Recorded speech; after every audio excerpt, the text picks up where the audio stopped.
Eu, pô, de cansaço, subi correndo. A Tati ali também arriando as botas. A Mônica, a Mônica lá atrás, paralisada na subida.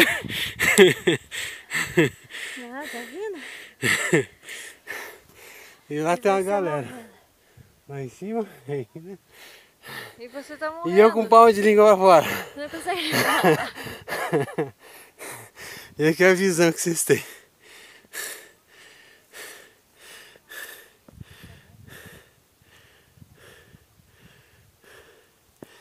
Quase no topo.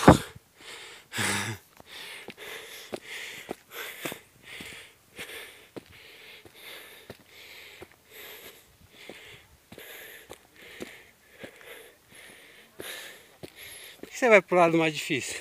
Sempre. Hã?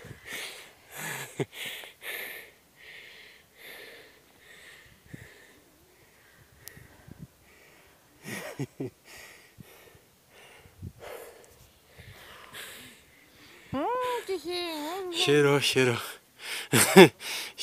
Cheirou foi isso aqui. Ai, homem. Esse e esse. Ah, para com isso.